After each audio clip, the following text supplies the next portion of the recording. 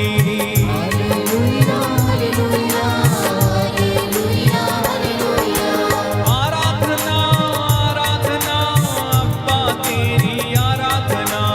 Hallelujah हालेलुया हालेलुया hallelujah आराधना आराधना अब्बा तेरी आराधना।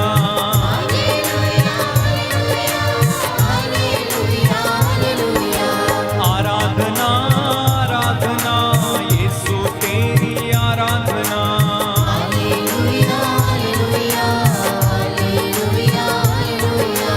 आराधना आराधना यीशु तेरी आराधना।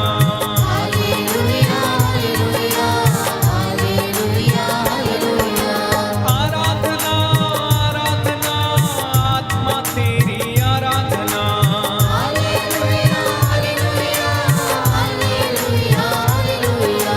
आराधना आराधना आत्मा तेरी आराधना।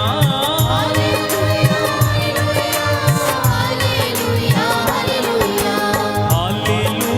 हालेलुया हालेलुया हालेलुया।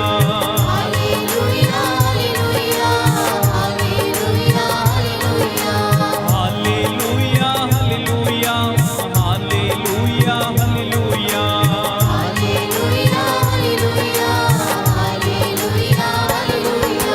दर्शन दे यीशु हमको दर्शन दे।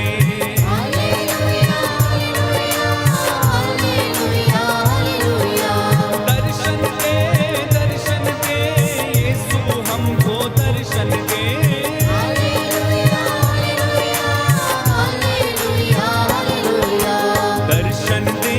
दर्शन दे यीशु हमको दर्शन दे।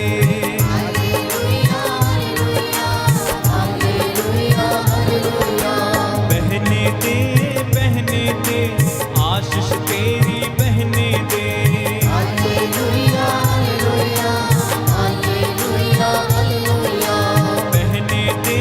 बहने दे आशीष तेरी बहने दे।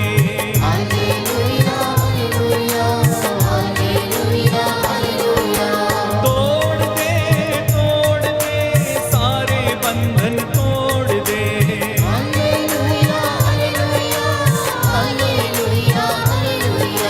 तोड़ दे सारे बंधन तोड़ दे। हालेलुया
प्रभु की जीवित उपस्थिति में मैं आप सभी का हार्दिक स्वागत करता हूं। प्यारे भाई प्यारी बहन, प्रभु का सानिध्य हमें घेरे हुए हैं, उसकी महिमा हमारे बीच में, हमारे परिवार में छाई है। जितने भी लोग मेरे साथ दूर दराज से ऑनलाइन प्रार्थना में जुड़े हैं, प्रभु आपके परिवारों को अपनी महिमा से भरे। आज का दिन आपकी चंगाइयों का दिन है, आज का दिन आपकी सांत्वना का है, आज का दिन आपके लिए अनुग्रह का है। ये सुंदर पवित्र शाम आपके लिए अनुग्रह की शाम है। प्यारे भाई प्यारी बहन, प्रभु जानता है कि आप थके हुए हैं, अपने घरों पर वापस लौट रहे हैं, अपने काम से आप वापस लौट रहे हैं। हो सकता है कि आज कुछ लोगों को निराशा हाथ लगी होगी, हो सकता है आपकी योजना के मुताबिक कुछ काम पूरे नहीं बने, हो सकता है कि आज किसी ने आपको धोखा दिया है, हो सकता है किसी ने आज आपका दिल दुखाया, हो सकता है कि आपने आज किसी को क्षमा नहीं किया, हो सकता है आपके घर में किसी प्रकार से कोई मनमुटाव हो। क्षमा कर देना, प्रभु आपको भी क्षमा करेगा, क्योंकि उसका वादा है, यदि तुम अपने भाई अपनी बहन को क्षमा करोगे तो मेरा स्वर्गीय पिता भी तुम्हें क्षमा करेगा। हालेलुया, हालेलुया। यीशु की स्तुति हो, यीशु की स्तुति यीशु हो। को धन्यवाद, यीशु को धन्यवाद। यीशु की आराधना हो, यीशु की आराधना यीशु हो। की महिमा हो। यीशु की महिमा हो। हालेलुया। हालेलुया। हे प्रभु यीशु, हे प्रभु यीशु, मैं आपकी आराधना करता हूँ, मैं आपकी आराधना करता आपकी हूँ, महिमा गाता हूँ, आपकी महिमा गाता आपकी हूँ, जय जयकार करता हूँ। आपकी जय जयकार आप करता हूँ। दयावान हैं, आप दयावान आप हैं, दया के सागर हैं, आप दया के सागर मेरे हैं। परिवार पर मेरे परिवार पर और मेरे जीवन पर और मेरे जीवन पर दया कीजिए। दया कीजिए। हालेलुया, हालेलुया। हालेलुया। हालेलुया। प्रियजनों, चंगाई दाता यीशु हमारे बीच में है, वो अपने वादे के मुताबिक हमारे बीच में हाजिर है। उसका वादा है, जहाँ पर 2 या 3 मेरे नाम से एकत्र होंगे, मैं उनके बीच में हाजिर रहूंगा। उसने कहा मत्ती के सुसमाचार अध्याय 11 पद संख्या 28 में, थके मांदे और बोझ से दबे हुए लोगों, तुम सब मेरे पास आओ, मैं तुम्हें विश्राम दूंगा। शायद आप में से कुछ लोग बहुत ज़्यादा थके हुए हैं, मानसिक रूप से थकावट में हैं, शारीरिक रूप से थके हुए हैं, कई अनेक आर्थिक तंगियों के कारण बोझ तले हैं, और बहुत सारे लोग शायद कर्ज के कारण परेशान हैं। आप में से बहुत सारे लोग, प्यारे भाइयों और बहनों, शारीरिक बीमारियों से शायद पीड़ित होंगे। समर्पित हो जाना, धन्यवाद करना, कृतज्ञता व्यक्त करना। स्तोत्रकार कहता है, धन्यवाद देना कृतज्ञ हृदयों के लिए शोभन है।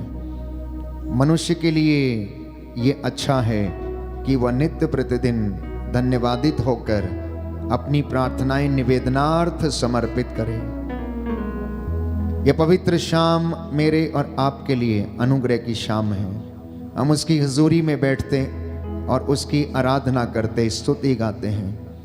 जब आप उसकी हुजूरी में बैठते हैं तो आप उसके जैसे बनने लगते हैं। आप में से शायद कुछ माता पिता ये सोचकर परेशान हैं कि कल क्या होगा, मेरे बच्चों का क्या होगा, हमारे पास पैसा नहीं है। हे प्रभु, मेरे जीवन में बहुत सारी कमियां हैं। हे प्रभु, मेरा बेटा भटका हुआ है। हे प्रभु, मेरी बेटी भटकी हुई है, वह मुझसे बात नहीं करती है, वह मुझसे बात नहीं करता है। प्रभु, मैं क्या करूं, मैं कहाँ जाऊं, मैं आपको छोड़कर कहाँ जाऊं। पेतरुस ने कहा, आपके वचनों में अनंत जीवन का संदेश है। आप विषम परिस्थितियों में क्या कहते हैं? क्या आप ये कह सकते हैं कि प्रभु, आपके वचनों में अनंत जीवन का संदेश है? प्यारे भाई प्यारी बहन, यदि ऐसा है तो आज की इस पवित्र संध्या के दौरान, इस पवित्र घड़ी में प्रार्थना करना, धन्यवाद देना, धन्यवाद देना। सारे कामकाज को छोड़ दीजिए। मम्मी इस वक्त आटा गूंद रही है, आप कुछ समय के लिए प्रभु के साथ जुड़ना। यदि आपके लिए बहुत ज़्यादा ज़रूरी ना हो इस वक्त काम करना तो छोड़ दीजिए, प्रभु के चरणों में समर्पित हो जाइए, क्योंकि आपकी बहुत सारी बातों का समाधान उसके साथ जुड़ने में है, उसके वचन को सुनने में है, उसके वचन का पालन करने में है।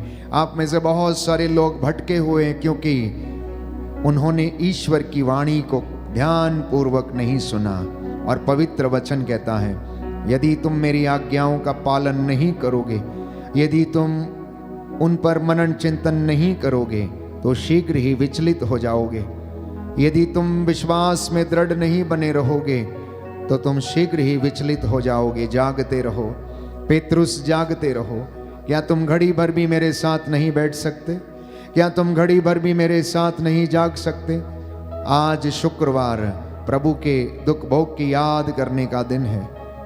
उसके 5 घावों और असंख्य कोड़े जो उन्होंने अपने शरीर पर खाए, उन घावों को याद करना और अपने दुखों को समर्पित करना। प्यारे भाई, प्यारी बहन, ये पवित्र समय है। दाहिना हाथ उठाकर मेरे पीछे दोहराइए, हालेलुया। हालेलुया। हे पिता ईश्वर, हे पिता ईश्वर, इस पवित्र संध्या बेला में इस पवित्र संध्या बेला मैं में आपको धन्यवाद देता हूँ, मैं आपको धन्यवाद देता आपकी हूँ, स्तुति करता हूँ, आपकी स्तुति करता आपकी हूँ, महिमा गाता हूँ। आपकी महिमा करता हूँ। आपने मुझे आज का सुंदर दिन दिया आज का सुंदर दिन और दिया ये पवित्र समय दिया है, और यह पवित्र समय दिया जिससे है, कि मैं जिससे कि आपकी मैं आराधना कर सकूं। आपकी आराधना कर सकूं। हालेलुया। हालेलुया। हे प्रभु यीशु, हे प्रभु यीशु, आपके वचनों में आपके वचनों अनंत में जीवन का संदेश है। अनंत जीवन का संदेश हम आपको छोड़कर हम आपको छोड़ कहाँ जाएं? कहाँ जाएं? मेरा मार्गदर्शन कीजिए। मेरा मार्गदर्शन कीजिए। हे पवित्र आत्मा, हे पवित्र आत्मा, मुझे अपने सामर्थ्य से, मुझे अपने सामर्थ्य से, अपने वरदानों से अपने वरदानों से भर दीजिए। भर दीजिए। हालेलुया। हालेलुया। मैं आपकी आराधना करता हूँ, मैं आपकी आराधना आपकी करता महिमा गाता हूँ, हूँ, आपकी महिमा आपकी जय जयकार करता हूँ। आपकी जय जयकार करता हूँ। हालेलुया। हालेलुया। हालेलुया। हालेलुया। प्रियजनों, इस पवित्र संस्कार की ओर देखना, जिसमें साक्षात रूप से प्रभु विराजमान है।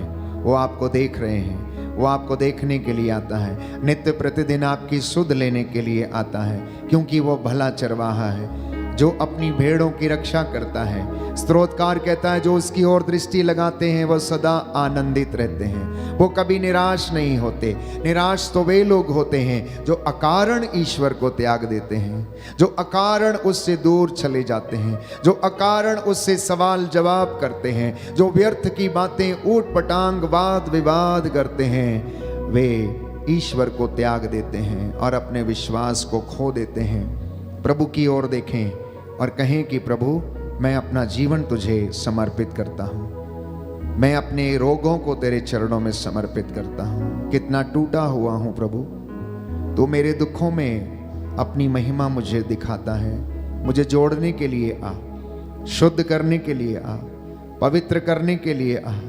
मेरे परिवार में एकता, प्रेम, शांति आ जाए। मेरी योजनाएं तेरी मर्जी के मुताबिक पूरी हों। हे प्रभु, मैं तुझसे प्रार्थना करता हूँ, मैं तेरे चरणों में आया हुआ हूँ। हे प्रभु, मुझ पर दया कर। आप में से बहुत सारे लोग शायद लकवे से पीड़ित हैं, यूरिक एसिड, घुटनों के दर्द की समस्या, रीढ़ की हड्डी के दर्द की समस्या, अनेक ऐसी समस्याएं, लाइलाज बीमारियां जो शरीर में कष्ट देती हैं, मन को आहत करती हैं। आप बहुत कुछ करना चाहते लेकिन कर नहीं पाते हैं। समर्पित करना, समर्पण में छुटकारा और चंगाई है। जब हम समर्पित होते हैं तो प्रभु हमें आशीर्वाद प्रदान करता है। आइए हम प्रभु की स्तुति करें, आराधना करें इस गीत के द्वारा।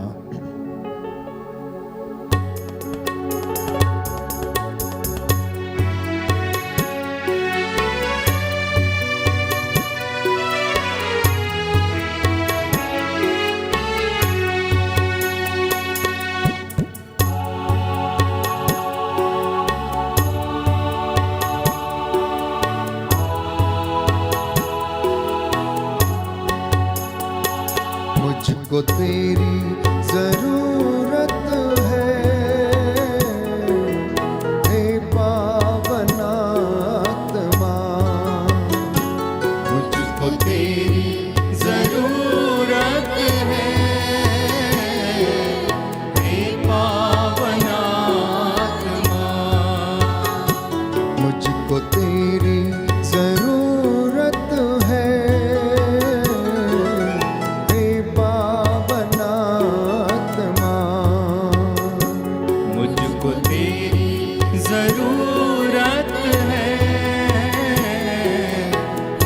पावनात्मा। कितना टूटा हूँ मुझको जोड़ने को तो आजा, हे पावनात्मा। कितना टूटा हूँ मुझको जोड़ने को तू आजा, हे पावनात्मा। मुझको तेरी जरूरत है, हे पावनात्मा। मुझको तेरी जरूरत है, हे पावनात्मा। मैं तो रोगी हूँ, मुझको चंगा कर ले तो आजा, हे पावनात्मा। मैं तो रोगी हूँ, मुझको चंगा करने तू आजा, हे पावनात्मा। मुझको तेरी जरूरत है, हे पावनात्मा। मुझको तेरी जरूरत है, हे पावनात्मा। मैं तो घायल हूँ, मुझको दिलासा देने तो आजा, हे पावनात्मा। मैं तो घायल हूँ, मुझको दिलासा देने तू आजा, हे पावनात्मा। दोनों हाथों को उठाकर मुझको तेरी जरूरत है, हे पावनात्मा। मुझको तेरी जरूरत है, हे पावनात्मा। मुझको तेरी जरूरत है, हे पावनात्मा। मुझको तेरी जरूरत है, हे पावनात्मा।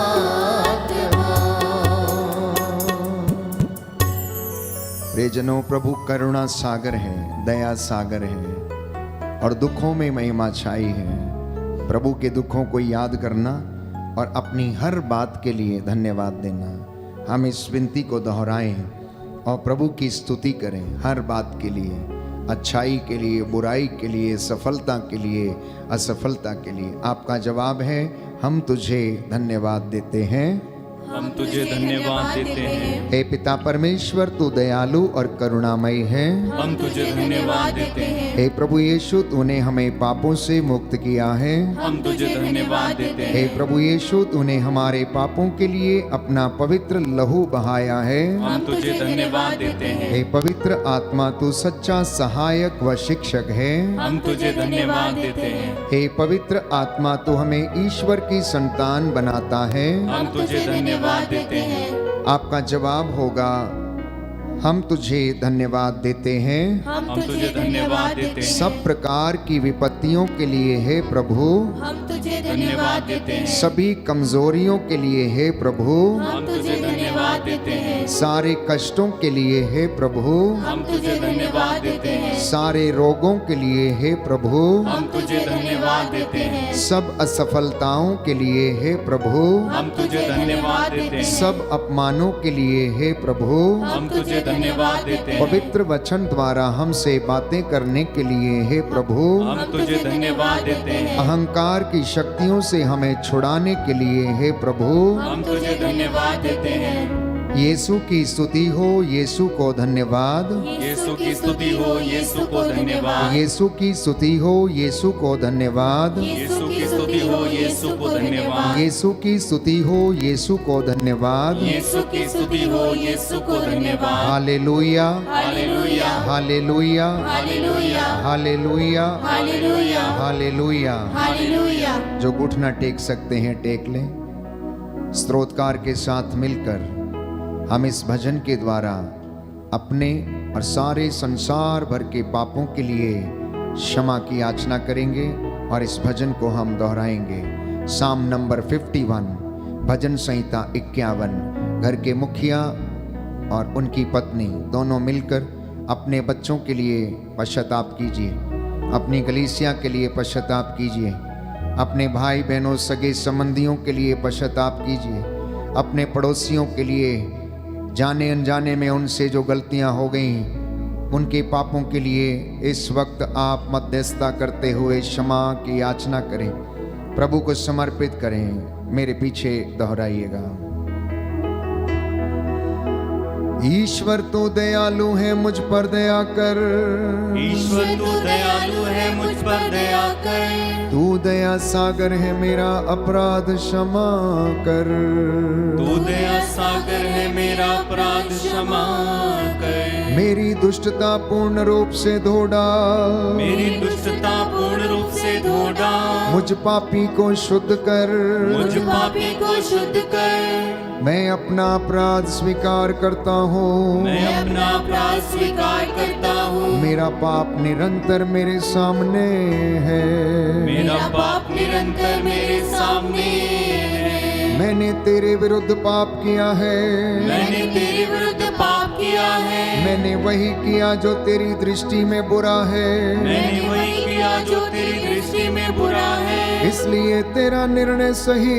इसलिए तेरा निर्णय सही। और तेरी दंडाज्ञा न्याय संगत है। और तेरी दंडाज्ञा न्याय संगत है। मैं तो जन्म से ही अपराधी।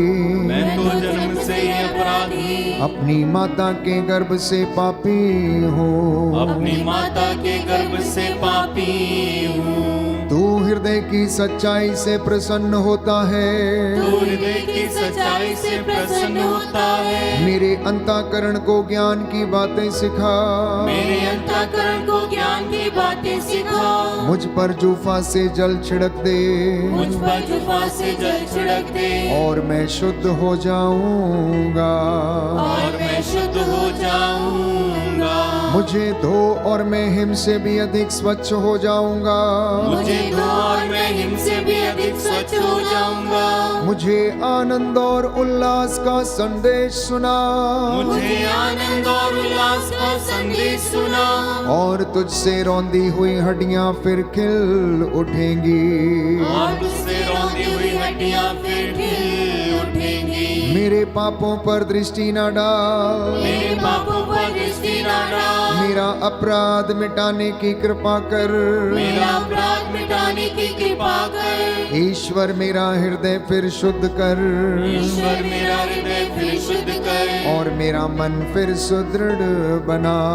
और मेरा मन फिर सुदृढ़ बना। अपने सानिध्य से मुझे दूर न कर। अपने सानिध्य से मुझे दूर न कर। अपने पवित्र आत्मा से मुझे वंचित न कर।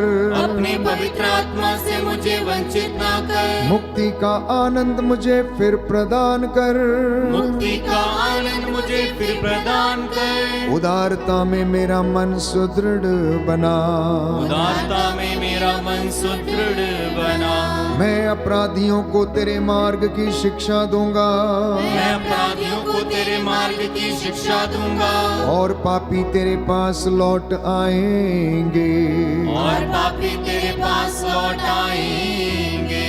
ईश्वर मेरे मुक्तिदाता मेरा उद्धार कर। ईश्वर मेरे मुक्तिदाता मेरा उद्धार कर। और मैं तेरी भलाई का बखान करूंगा।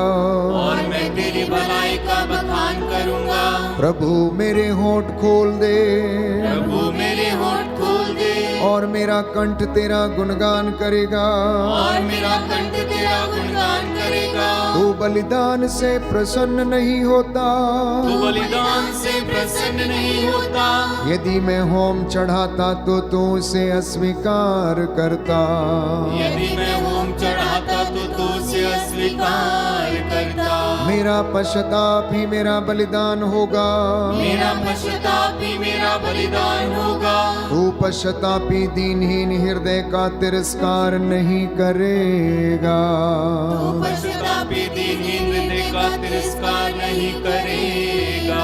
हालेलुया हालेलुया हालेलुया हालेलुया हालेलुया हालेलुया हालेलुया हालेलुया हालेलुया। हालेलुया। धन्यवाद यीशु, धन्यवाद यीशु। तेरी आराधना हो, तेरी आराधना, तेरी स्तुति हो, तेरी स्तुति, तेरे पवित्र सामर्थी वचन के द्वारा, तेरे पवित्र सामर्थी वचन के द्वारा, तेरे पवित्र सामर्थी लहू के द्वारा तेरे पवित्र सामर्थी लहू के द्वारा मैं अंधकार की शक्तियों पर, मैं अंधकार की शक्तियों पर, बुराई की दुष्ट आत्मा पर बुराई की दुष्ट आत्मा पर अधिकार लेता हूँ। अधिकार लेता हूँ। आपने कहा है, आपने कहा है, जो मेरे पास आता है मेरे पास अंधकार में कभी नहीं भटकेगा। अंधकार में कभी नहीं भटकेगा। हे प्रभु यीशु, हे प्रभु यीशु, मैं आपके चरणों में आया हूँ। मैं आपके चरणों में आया मेरी मन्नतों को, मेरी मन्नतों मेरी प्रार्थनाओं को मेरी प्रार्थना स्वीकार कीजिए। स्वीकार कीजिए। मैं अपने दुख और कष्टों को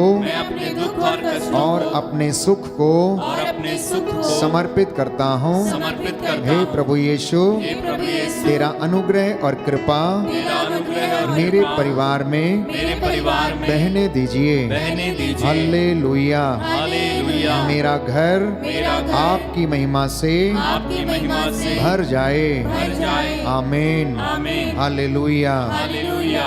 कुछ क्षण मौन हो जाएं। प्रभु की महिमा के लिए हम एक सुंदर गीत गाते हुए प्रभु की स्तुति करें और उसके बाद अपने आप को तैयार करें प्रभु का वचन सुनने के लिए। उसका वचन आत्मा और जीवन है जो हमारे हृदयों को आनंदित करता है। प्रभु की वाणी हमें बताती है कि वह हमारे हृदय को आनंद प्रदान करती है। इसलिए प्यारे भाई प्यारी बहन, कान लगाकर ध्यान पूर्वक इन वचनों को सुनना और ये आपको आनंद प्रदान करेंगे।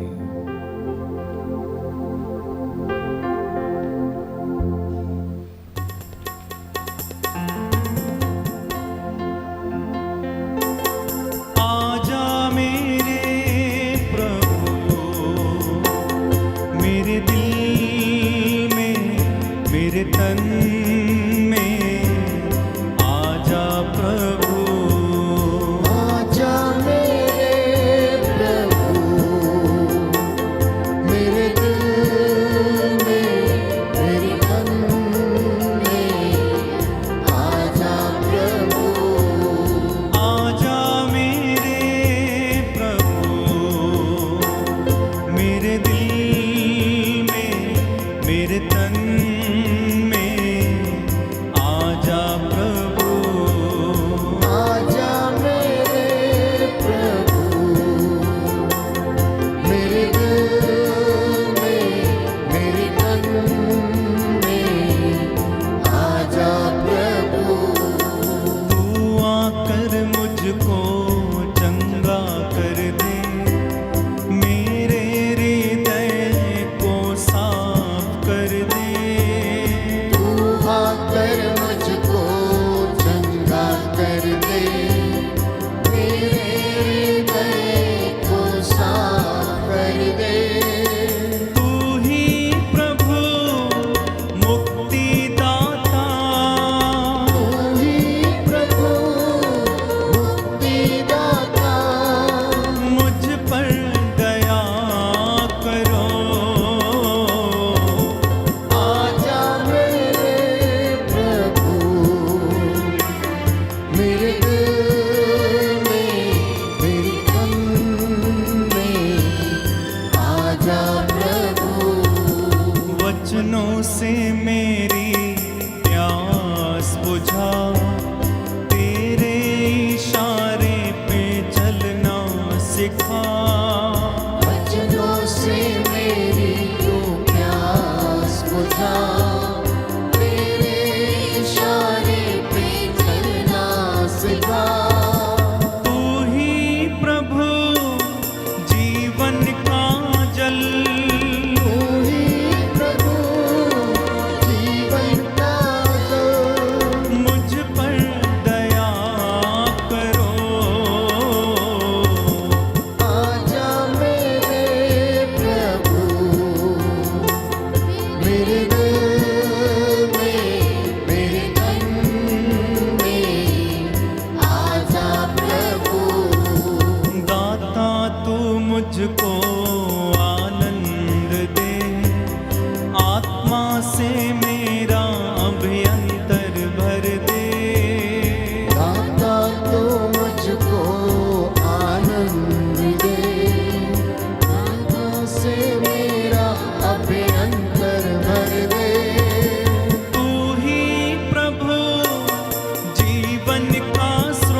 मेरे दिल में, मेरे तन में आजा प्रभु। तू आजा मेरे प्रभु, मेरे दिल में, मेरे तन में आजा प्रभु। आजा प्रभु, आजा प्रभु, आजा प्रभु। आजा प्रभु।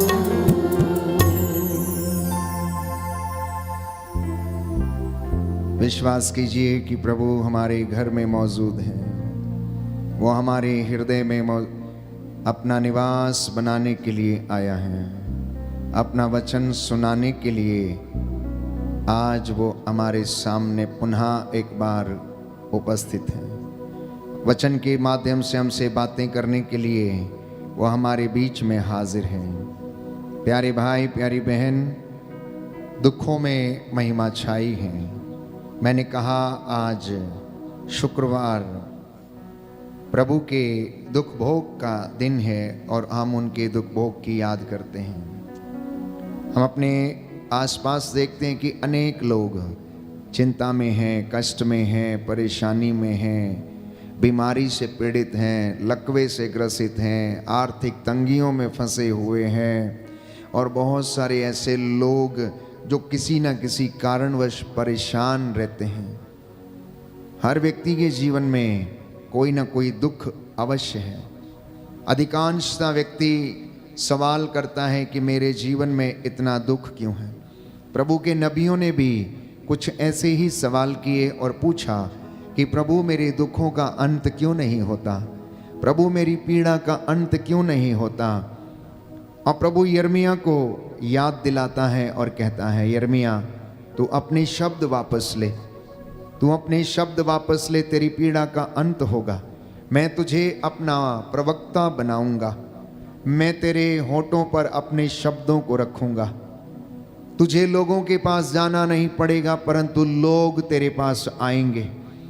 मैं अपने वचनों को अपने दास के मुख में आग बनाकर इस्तेमाल करूंगा। प्यारे भाई, प्यारी बहन, बाइबल हमें बताती है कि नबियों के जीवन में भी बड़े दुख थे, बड़े कष्ट थे। हिजकिय्याह बीमार पड़ गया, मरना नहीं चाहता था, इसलिए वो रो रो कर प्रार्थना करने लगा। उसने दीवार की ओर मुंह कर लिया और घुटने टेक लिए और रोने लगा और कहने लगा कि हे प्रभु, मैं अभी मरना नहीं चाहता हूं, मेरे जवानी के दिनों को तू याद कर। और इस तरह वो रोते रोते आंसू बहाते हुए प्रार्थना करता है। परमेश्वर, बाइबल बताती है, जो करुणामयी है, तरस खाने वाला है, जीवन देने वाला है, सहज ही द्रवित हो जाता है। वो यशायाह से कहता है कि जाओ उसे कह दो कि वह नहीं मरेगा, मैं उसे 15 वर्ष का जीवन और देता हूं। तो नबियों के जीवन में बाइबल हमें बताती है, हम देखते हैं कि जब परिस्थितियां विषम थीं, जब हर चीज उनके अगेंस्ट थी, जबकि उसे मालूम था कि वो मरने वाला है, तो ऐसी परिस्थिति में वो एकाग्र होकर आंसू बहाते हुए ईश्वर से प्रार्थना करता है कि मुझे जीने का और समय दीजिए। और प्रभु हिजकिय्याह की प्रार्थना को सुनता है, प्रभु हिजकिय्याह की प्रार्थना को सुनता है। इतना ही नहीं, यरीको के रास्ते में अंधा बैठा हुआ पुकारता है, ओ ईसा नाजरी दाऊद के पुत्र मुझ पर दया कीजिए, ओ ईसा नाजरी दाऊद के पुत्र मुझ पर दया कीजिए। और प्रभु उसे अपने पास आने के लिए कहते हैं और लोगों को कहते हैं कि उसे मेरे पास ले आओ। पूछते हैं क्या चाहते हो, मैं तुम्हारे लिए क्या करूं? कहता है मैं देखना चाहता हूं, कहता है मैं देखना चाहता हूं।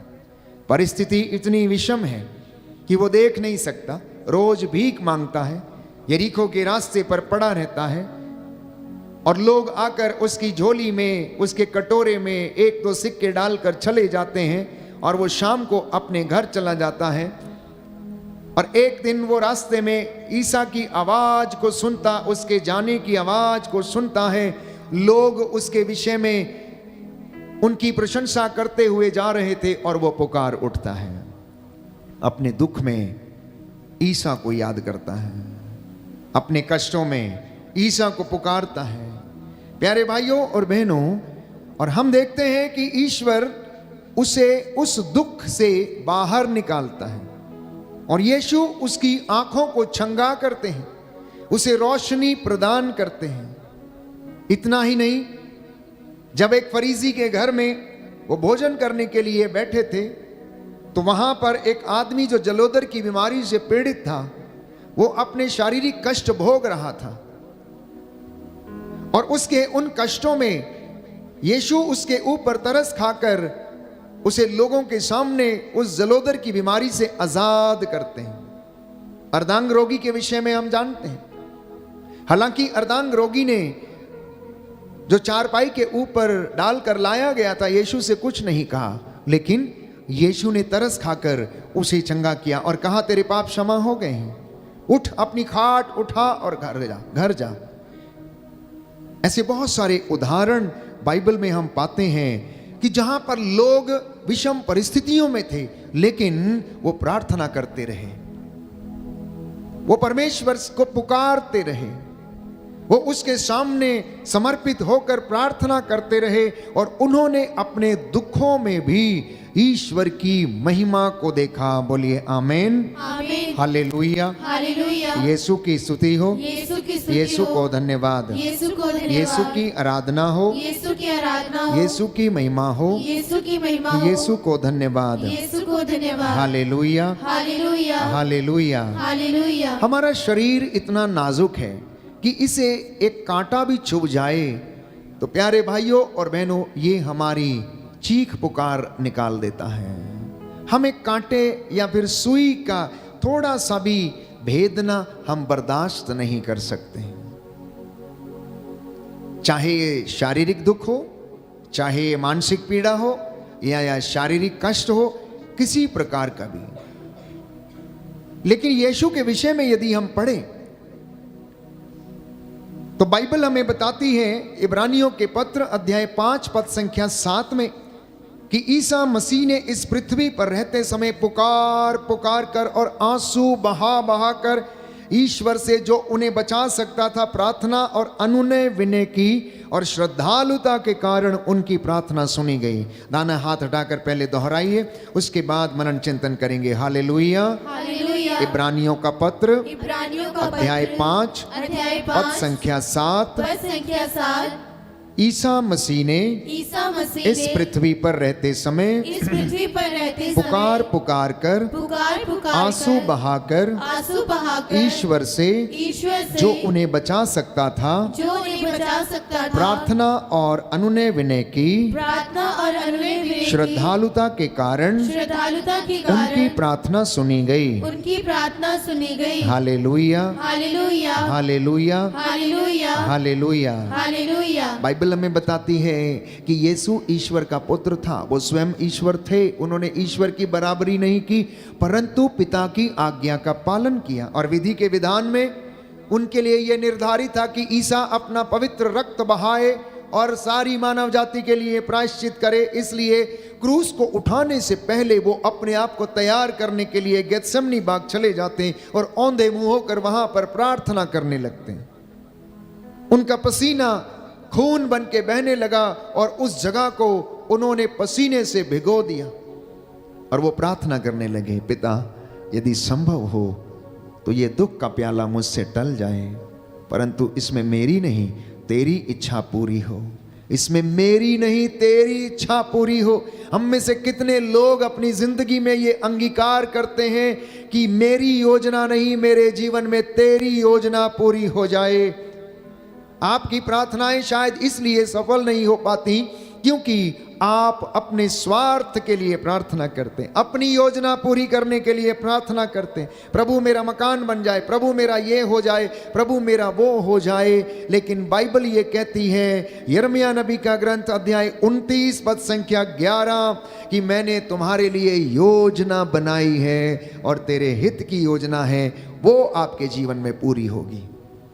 जो योजना उसने बनाई है वो आपके जीवन में पूरी होगी। इसलिए जब आप असफल होते हैं तो शायद ये योजना आपकी है, इसलिए आप उसमें असफल हो गए, लेकिन परमेश्वर हमें किसी और योजना में सफल करना चाहता है जिसे हम अंगीकार नहीं कर पाते हैं, जिसे हम स्वीकार नहीं कर पाते, जिसे हम अपने परिवार में पूरा करना नहीं चाहते हैं।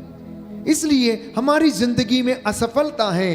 तो मैंने आपके साथ प्रार्थना किया कि सारी असफलताओं के लिए धन्यवाद दें। जब जब हम असफल हुए, जब जब हम कमजोर रहे, जब जब हम दुर्बल हो गए, क्योंकि हमारी दुर्बलताओं में उसकी महान कृपा और महिमा प्रकट होती हैं। बोलिए आमीन, आमीन, हालेलुया, हालेलुया। हे प्रभु यीशु, हे प्रभु यीशु, जब हम दुर्बल हैं जब हम तब दुर्बल हम हैं, बलवान हैं। तब हम बलवान मैं हैं। विश्वास करता हूँ मैं विश्वास करता आपकी हूँ, कृपा आपकी कृपा मेरे लिए पर्याप्त है। मेरे लिए पर्याप्त है। हालेलुया, हालेलुया, हालेलुया। हालेलुया। तो आप में से बहुत सारे लोग ये कहते हैं कि मेरे जीवन में ये कष्ट क्यों, मेरे जीवन में ये दुख क्यों, मेरे जीवन में ये बीमारी क्यों? Why me, why only me, why not he और शी? बाइबल ये कहती है, इब्रानियों का पत्र अध्याय 5 पद संख्या 8, ईश्वर का पुत्र होने पर भी उन्होंने दुख सहकर आज्ञा पालन करना सीखा। ईश्वर का पुत्र होने पर भी उन्होंने दुख सहन करके आज्ञा पालन करना सीखा। क्या हमने कभी ये सोचा है, वाई जीसस, वाई जीसस? वो तो ईश्वर का बेटा था, वो तो स्वयं ईश्वर था। क्यों उन्हें दुख सहना चाहिए था? क्यों उन्हें कोड़े खाने चाहिए थे? क्यों उन्हें अपने शरीर पर घाव सहने की आवश्यकता है? क्योंकि पिता की इच्छा थी, कि वह अपना लहू बहाकर मेरे और आपके लिए प्रायश्चित करे और ईश्वर उन्हें वो महिमा प्रदान करे जो उन्होंने उनके लिए निर्धारित करके रखी। इसलिए मेरे और आपके लिए भी जो योजनाएं हैं, मेरे और आपके लिए भी जो परमेश्वर के विचार हैं, वो बहुत बड़े हैं, वो बहुत महान हैं। हम में से बहुत कम लोग इन विचारों को समझ पाते हैं। यदि आप वचन को पढ़ेंगे तो अवश्य समझेंगे, और यदि आप वचन को नहीं पढ़ेंगे, मनन चिंतन नहीं करेंगे, तो प्यारे भाइयों और बहनों, हम उसे नहीं समझ सकते हैं। अय्यूब के ग्रंथ अध्याय 1 में पढ़ते हैं कि अय्यूब का सब कुछ नष्ट हो गया था, उसके शरीर पर फोड़े हो गए थे, भयंकर यातना उसने सही, लेकिन उसने ईश्वर के विरुद्ध भुनभुनाया नहीं, उसने कोई सवाल नहीं किया। उसने कहा, अपनी पत्नी से कहा जब वो शिकायत करने लगी, आखिर क्यों तुम इनके पीछे पड़े हो, दिन रात प्रार्थना करते हो, सब कुछ लुट गया, वो तुम्हारी प्रार्थना सुनते नहीं है। तो वो उसे जवाब देते हैं कि तुम क्यों मूर्ख स्त्रियों की तरह बात करती हो, तुम क्यों मूर्ख स्त्रियों की तरह बात करती हो? जब वो सुख दे रहा था तब हम उसे स्वीकार कर रहे थे, सारी सुविधाएं उसने दी और हमने स्वीकार किया, और यदि अब वो हमें दुख दे रहा है तो क्या हम उसे स्वीकार ना करें? कहता है, मैं सहर्ष उसे स्वीकार करता हूं, क्योंकि मैं तो नंगा ही माता के गर्भ से आया था, नंगा ही वापस जाऊंगा। उसने दिया था, उसने ले लिया, सब कुछ उसी का है, सब कुछ उसी का है। इस तरीके के विचार जब विषम परिस्थितियों में एक विश्वासी के जीवन में आते हैं तो प्यारे भाइयों और बहनों, वह अपनी जिंदगी में उसकी महिमा को देख सकता है। मैंने आपसे विश्वास के विषय में चर्चा किया, तो विश्वासी के जीवन में यदि विश्वास की कमी है तो वह दुख सहन करने में असमर्थ होगा। एक विश्वासी यदि आशावादी नहीं है, एक मसीही व्यक्ति यदि आशावादी नहीं है, हमेशा नकारात्मक सोचता है, हमेशा नेगेटिव सोचता है, ऐसा नहीं होगा, नहीं होगा, नहीं कर सकता हूं, नथिंग विल हैपन, सब कुछ उजड़ गया है, अब तो बर्बाद हो गया है, अब क्या होगा। प्यारे भाइयों और बहनों, ये विश्वासी के लक्षण नहीं, ये एक आशावादी मसीह के लक्षण नहीं। लेकिन आशावादी मसीह तो हमेशा उन बातों की प्रतीक्षा करता रहता है जिन्हें वो नहीं देखता। वो तो उनमें विश्वास करता है जिन चीजों को आज तक उसने कभी देखा नहीं है। और बाइबल हमें बताती है कि पृथ्वी भर में अय्यूब के जैसा कोई व्यक्ति नहीं था। पृथ्वी भर में अय्यूब के जैसा कोई व्यक्ति नहीं था। नूह के जैसा धर्मी व्यक्ति नहीं था, बाइबल कहती है। हनोक के जैसा धर्मी व्यक्ति नहीं था। इन तीन व्यक्तियों के विषय में बाइबल हमें बताती है, क्योंकि वे धर्मी थे, राइचियस व्यक्ति थे, लेकिन उन्होंने अपने जीवन में दुखों को और विषम परिस्थितियों को देखा, कष्टों को देखा। और बाइबल कहती है कि अय्यूब निर्दोष था, निष्कपट था, परंतु ईश्वर पर श्रद्धा रखता था, बुराई से दूर रहता था, लेकिन फिर भी उसने दुख सहन किया। परमेश्वर ने फिर भी उसकी जिंदगी में दुख आने दिया, परिस्थितियों को विषम कर दिया। उसकी जिंदगी में शैतान को आज्ञा दे दी, जाओ इसकी परीक्षा ले लो, उसकी जिंदगी छोड़ देना, उसके ऊपर हाथ मत डालना, और जाओ तुम उसके साथ जो कुछ करना चाहते हो वो तुम कर सकते हो। इतना सब कुछ होने के बावजूद अय्यूब ने शिकायत तक नहीं की। इसलिए ये शायद नबी के ग्रंथ में हम पढ़ते हैं कि इंसान शिकायत क्यों करता है। इंसान शिकायत क्यों करता है? उसके लिए कहीं अच्छा ये हो कि वो अपना आचरण सुधारे। इंसान के लिए सबसे ज्यादा कहीं अच्छी बात यह है कि वह अपना आचरण सुधारे और परमेश्वर के पास लौटे और अपनी नजर उसके ऊपर गड़ाए रहे, उसका वचन ध्यान पूर्वक सुने। तो अय्यूब लिखता है अध्याय 2 पद संख्या 10 में कि हम ईश्वर से सुख स्वीकार करते हैं तो दुख क्यों स्वीकार ना करें।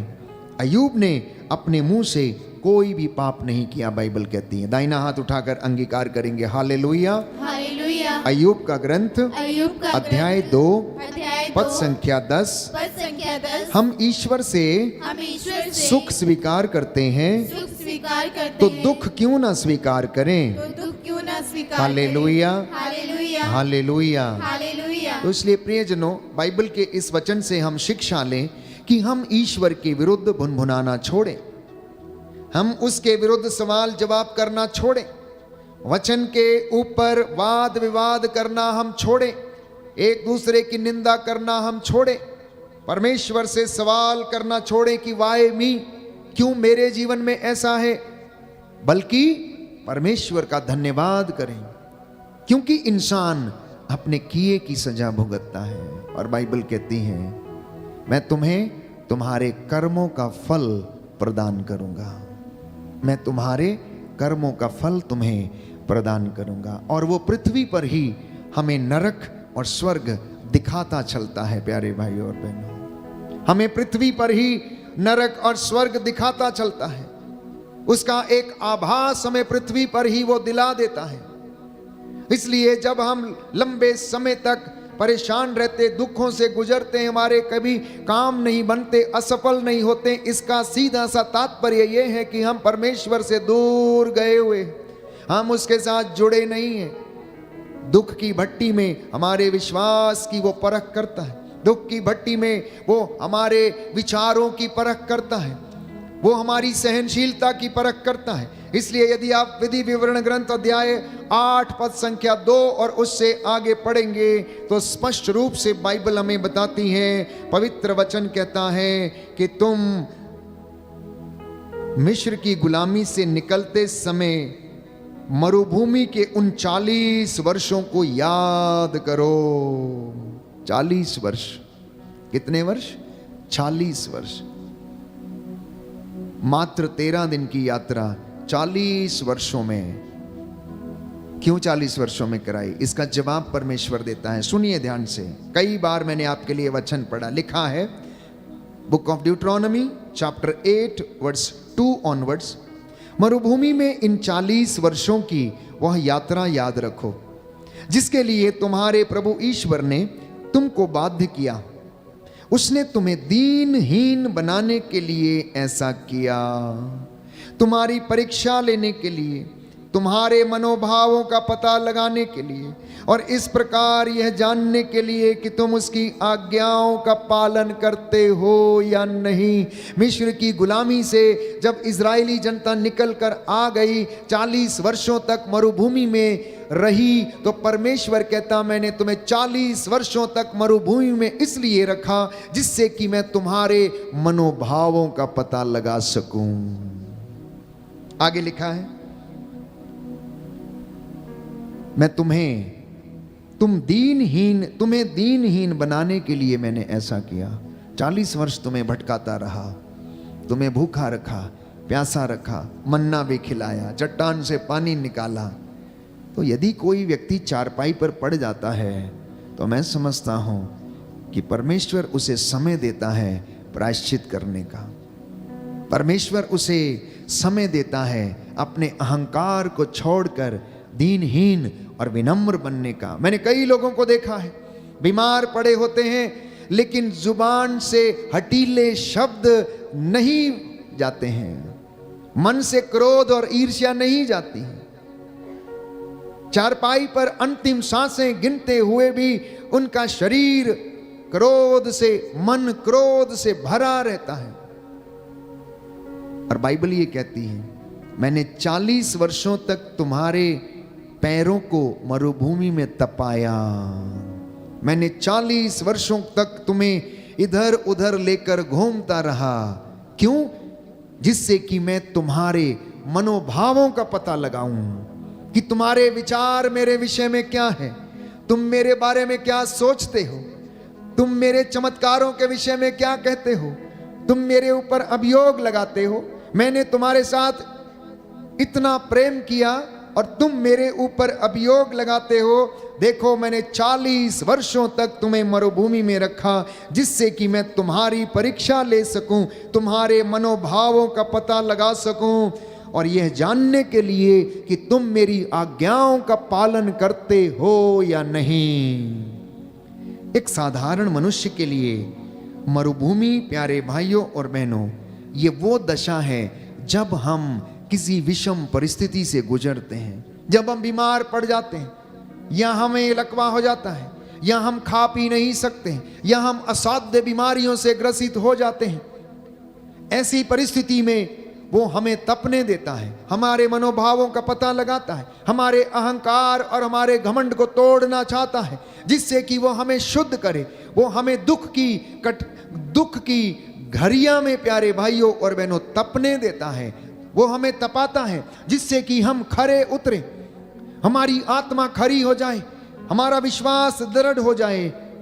लेकिन आगे लिखा है, बहुत सुंदर वचन है, पद संख्या 5 और उससे आगे, उसने तुम्हें त्रस्त किया, उसने तुम्हें भूखा रखा, लेकिन तुम्हें मन्ना भी खिलाया जिसे ना तुम जानते थे और ना तुम्हारे पूर्वज ही जानते थे। इससे उसने तुमको यह समझाना चाहा कि मनुष्य रोटी से ही नहीं जीता, वह ईश्वर के मुख से निकलने वाले हर एक शब्द से जीता है। इन 40 वर्षों में ना तुम्हारे पहने हुए वस्त्र जर्जर हुए और ना तुम्हारे पांव ही सूजे।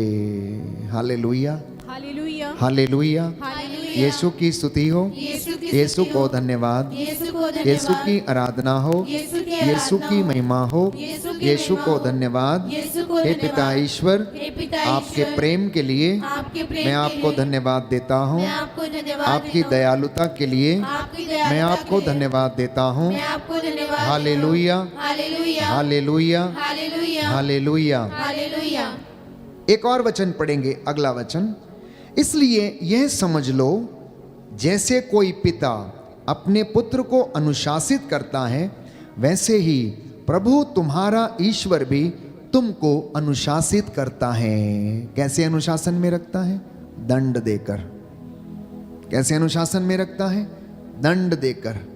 जिस तरह उसने अय्यूब के जीवन में उन विषम परिस्थितियों को आने दिया, बीमारियों को आने दिया, फोड़ों को उसके शरीर पर हो जाने दिया और वह उसको दीनहीन बनाए रखता है और उसकी दीनहीनता की प्यारे भाइयों और बहनों वह हमेशा इच्छा करता रहता है और अय्यूब उस पे खरा उतरता है। परमेश्वर वैसे ही हमें भी अनुशासित करता है। अतः तुम उसके मार्गों पर चलते हुए और उस पर श्रद्धा रखते हुए अपने ईश्वर की आज्ञाओं का पालन करते रहोगे ताकि तुम ईश्वर की महिमा अपने जीवन में देख सको। बोलिए आमीन, आमीन, हालेलुया, हालेलुया, हालेलुया। हालेलुया। यीशु की स्तुति हो, यीशु की स्तुति यीशु हो, को धन्यवाद, यीशु को धन्यवाद, यीशु की आराधना हो, यीशु की आराधना यीशु हो, की महिमा हो, यीशु की महिमा यीशु हो, को धन्यवाद। यीशु को धन्यवाद, हालेलुया, हालेलुया, हालेलुया। हालेलुया। तो जब दुख आता है तब आप क्या करते हैं? दुख में आपका एटीट्यूड कैसा रहता है? कष्ट में आपका प्रत्युत्तर कैसा रहता है? बहुत सारे लोग दुखों को स्वीकार नहीं कर पाते हैं। बहुत सारे नौजवान बेटे और बेटियां, मान लीजिए यदि उनके शरीर पर कोई दाग आ गया या कुछ हो गया तो वह उस विषय को लेकर बहुत चिंतित हो जाते हैं। बहुत सारी महिलाएं यदि उनका सुंदर चेहरा किसी बीमारी के कारण खराब हो जाता है तो वो सहन नहीं कर पाते, उन्हें आत्मग्लानि फील होने लगती, वो दुख में और कष्ट में चिंतित होने लगते हैं प्यारे भाइयों और बहनों।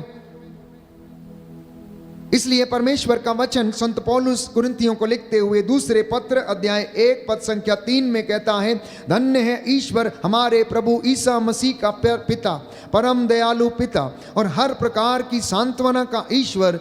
वो सारी दुख तकलीफों में हमें सांत्वना देता है, इसलिए आप लोग घबराना नहीं। दुख में सबसे पहली बात है कि घबराना नहीं, ढारस रखना, हिम्मत रखना, आशावादी होकर आगे बढ़ते जाना, क्योंकि सांत्वना का ईश्वर परम दयालु पिता ईश्वर हमें दिलासा देता और हमारे घावों पर पट्टी बांधता है। दाहिना हाथ उठाकर दोहराएंगे हालेलुया। हालेलुया। कुरिन्थियों का दूसरा पत्र कुरिन्थियों का दूसरा पत्र अध्याय 1 अध्याय पद संख्या 3, पद संख्या 3, धन्य है ईश्वर धन्य है ईश्वर हमारे प्रभु ईसा मसीह का पिता, हमारे प्रभु ईसा मसीह का पिता, परम दयालु पिता, परम दयालु पिता, हर प्रकार की सांत्वना का ईश्वर। हर प्रकार की सांत्वना का वह ईश्वर, सारी दुख तकलीफ में वह सारी दुख तकलीफ हमें में सांत्वना देता है। हमें सांत्वना देता है। हालेलुया। हालेलुया। यीशु ने कहा, यीशु ने कहा, मत्ती का सुसमाचार मत्ती का सुसमाचार पद संख्या 4, पद संख्या 4, धन्य है वे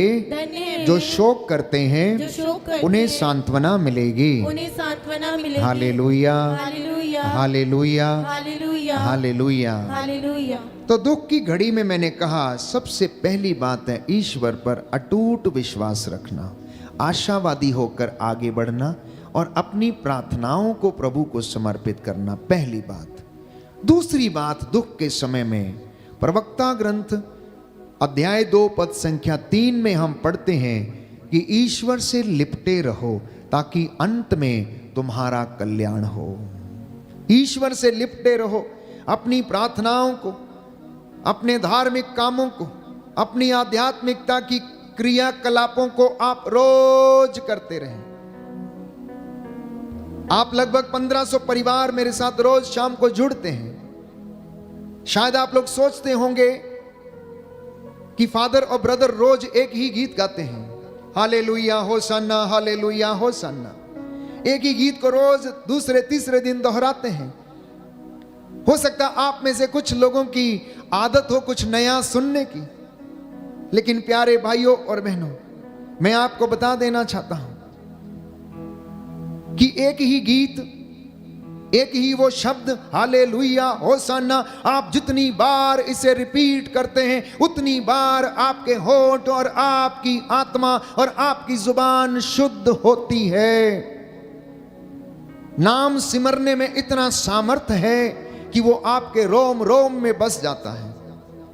नाम जपने वाली जो प्रार्थना है, यदि आप उसे रोज जपते हैं, चाहे वो एक ही नाम है, ईसा नाम, क्योंकि संत पौलुस कहता है ईसा नाम के सिवा इस दुनिया में मानव जाति को कोई दूसरा नाम नहीं दिया गया है। उस नाम में मुक्ति है, उस नाम में सामर्थ्य है, इसलिए उस नाम की हम आराधना करते हैं। हम उसी नाम की महिमा गाते हैं, हम उसी नाम का जप करते हैं रोज। प्यारे भाइयों और बहनों, गीत, भजन और स्तुति प्रभु के आदर में हम रोज गाते हैं, लेकिन जब हम गाते हैं तो फर्क सिर्फ इतना है कि गाते वक्त आपका मनोभाव कैसा है, आपका एटीट्यूड कैसा है, आप उससे जुड़ते हैं या नहीं, आप उसे देख पाते हैं या नहीं, आप इस वेदी के इर्द गिर्द स्वर्गदूतों के असंख्य सेना को देख पाते हैं या नहीं,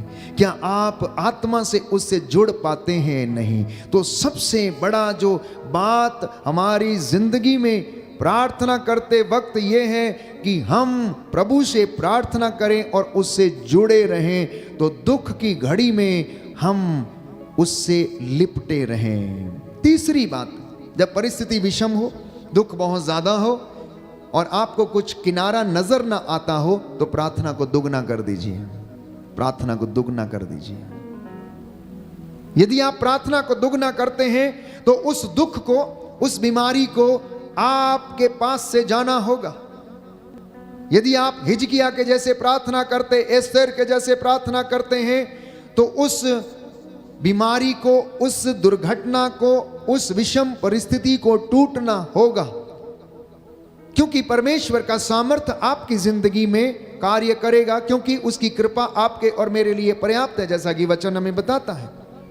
तो इसलिए दुख में निराश होने की बजाय आप अपनी प्रार्थना को दुगना कर दीजिए। चौथी बात, यदि आप चाहते हैं कि दुख में आपके प्रार्थना की सुनवाई हो, तो अपने आप को पवित्र करना, जैसा कि योशुआ लिखता है, तुम आज अपने आप को पवित्र करो, कल तुम्हारी आंखों के सामने परमेश्वर चमत्कार करेगा। तो पवित्रता को प्राप्त करने के लिए प्रायश्चित करना अनिवार्य है।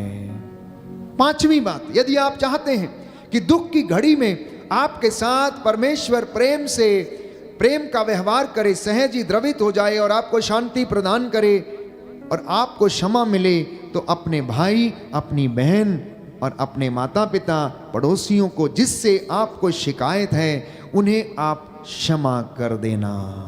छठवीं बात, यदि दुख ज्यादा आ जाए तो आप कान लगाकर वचन को सुनना और मनन चिंतन करना और ईश्वर की आज्ञाओं के पालन करते हुए आगे बढ़ना, और आपकी जिंदगी में शीघ्र ही प्रभु आशीष प्रदान करेगा।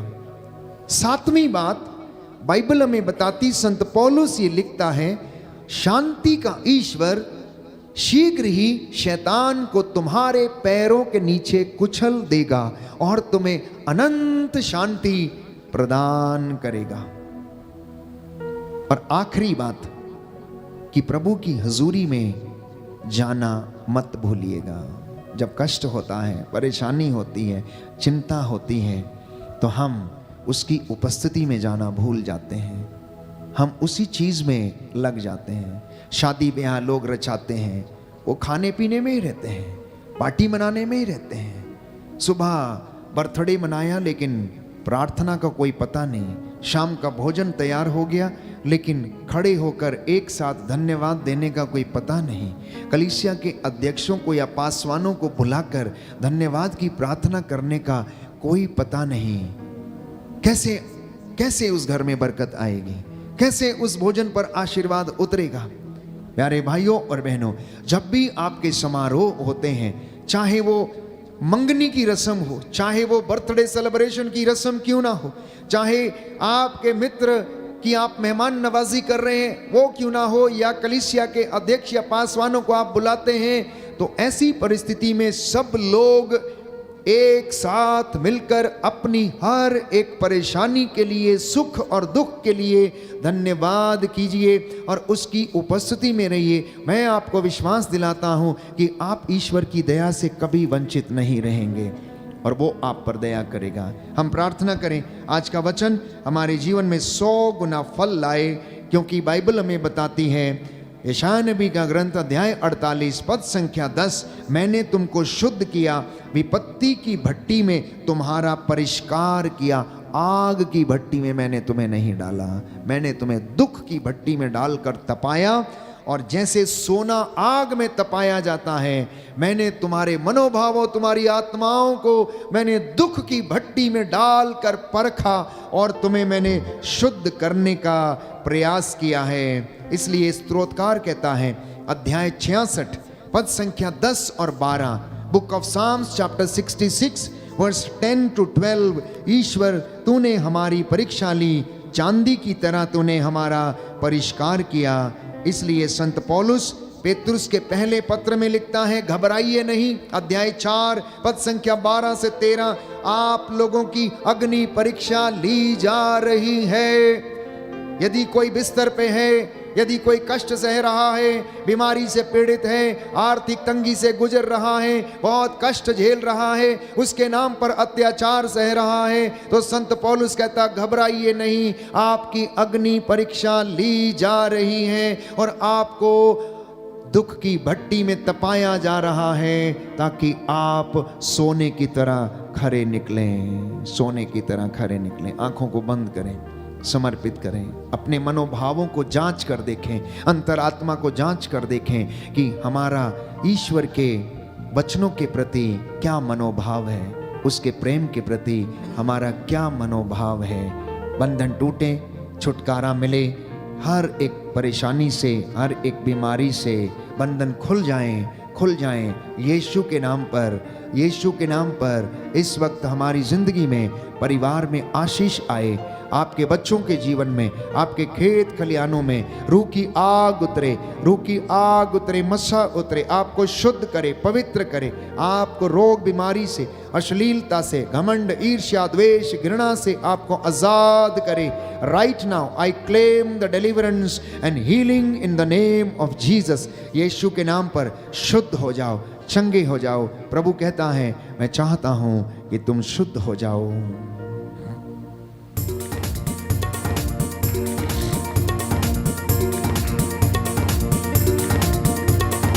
आत्मा मंडराता, पवित्र आत्मा मंडराता, आत्मा मंडराता, पवित्र आत्मा मंडराता, आत्मा मंडराता, पवित्र आत्मा मंडराता, आत्मा मंडराता, पवित्र आत्मा मंडराता। पेंतेकोस्त के दिन समा आत्मा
हालेलुया। धन्यवाद यीशु, तेरी आराधना हो, स्तुति हो, जय जयकार हो। तेरा आत्मा मंडरा रहा है, हम विश्वास करते तेरी महिमा हमारे घर में छाई हुई है। अब्बा पिता दया कीजिए, बंधनों से आजाद कीजिए, आशीष प्रदान कीजिए। Hallelujah hallelujah.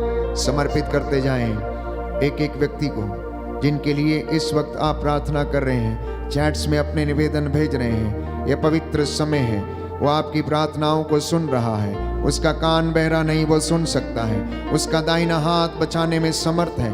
आपकी जो अभिलाषाएं हैं, नौकरी की तलाश में जो लोग इधर उधर भटक रहे हैं, जो विदेश जाने के लिए अपने वीजे की इंतजार कर रहे हैं, प्रभु आप लोगों को इस वक्त आशीष और बरकतें प्रदान करें। आपके जीवन से बंधन खुल जाएं। दया करने वाले, चंगा करने वाले यीशु राजा, तेरा नाम हमारे होठों पर सदा रहे। तेरे नाम में शिफा है, मुक्ति है, चंगाई है। जो इस नाम पर ईमान लाता, विश्वास करता है, वो अंधकार में कभी नहीं भटकेगा। ये तेरा वादा है। तूने कहा मुझ में विश्वास करने वाले मुझसे भी महान और बड़े काम करेंगे। सच है प्रभु यीशु, हम विश्वास करते हैं। तू हमारी जिंदगियों में नित्य प्रतिदिन अपनी महिमा के चमत्कार दिखाता है। आज तेरे इन बेटे और बेटियों को, नौजवानों को, नवयुवक युवतियों को, नवजात शिशुओं को, बच्चों को, हमारे सभी अधिकारियों को, माता पिता को, बुजुर्गों को समर्पित करते हैं। तेरा आत्मा इनकी अगुवाई करे। जैसा इन्होंने विश्वास किया इनकी जिंदगी में पूरा हो जाए। तू दयावान है, दया का सागर है, सहज ही द्रवित हो जाता है। अब तू हमारी प्रार्थनाओं को सुन और उसे कबूल कर और हमें उत्तर दे। आज की रात्रि तेरे स्वर्गदूत हमारी अगुवाई करे, हमारे घर के चारों कोनों में पहरा दे, हर प्रकार के शैतानी ताकतों, डर खौफ खतरों से बचा के रखे। हे प्रभु, जो नौकरी की तलाश में है इनके लिए नौकरी के द्वार खोल दे। जो वर और वधू की तलाश में है इनके लिए प्रबंध कीजिए। जो संतान की राह देख रहे हैं इन्हें संतान का वरदान दे। दीनहीन पश्चातापी हृदयों को क्षमा करने की कृपा कर। मुझ तेरे अयोग्य दास की प्रार्थना को सुन। मैं मूसा के जैसे हाथों को उठाते हुए तेरे इन बेटे बेटियों के लिए प्रायश्चित करता हूँ। पवित्र आत्मा के द्वारा इन्हें सामर्थ्य से भर दे। रूह की आग से इन्हें शुद्ध कर, पवित्र कर। इनके घरों को चौखटों, बिछौनों, आटा गूंदने की परात को आशीर्वाद प्रदान कर। जो तुझसे दूर चले गए अपने नजदीक लाने की कृपा कर। मेरी प्रार्थना सुन ले उद्धार करता यीशु प्रभु के द्वारा। आमीन आमीन आमीन।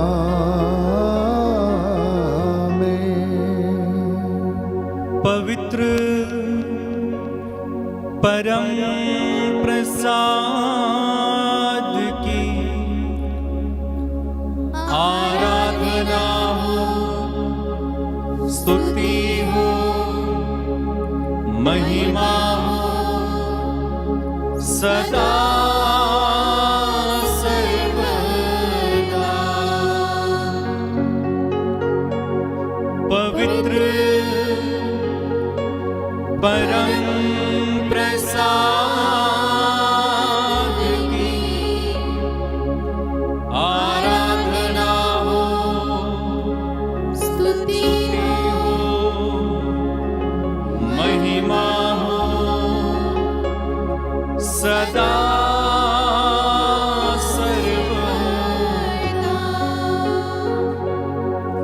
पवित्र परम प्रसाद की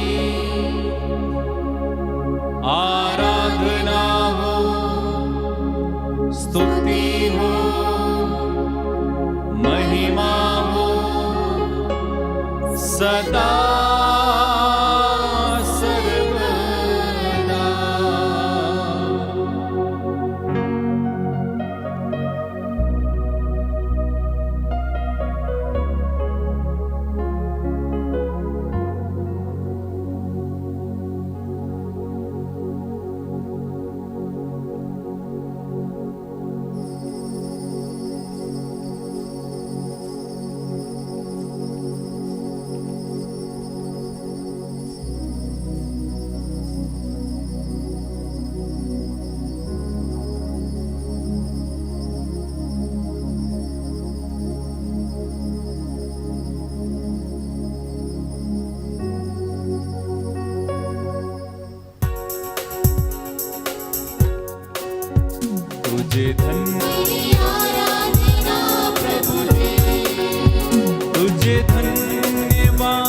तुझे धन्यवाद, तुझे धन्यवाद प्रभु जी। तेरी महिमा हो, तेरी महिमा हो, तेरी महिमा हो प्रभु जी। सबको जय यीशु की। प्रभु आपको आशीष दें।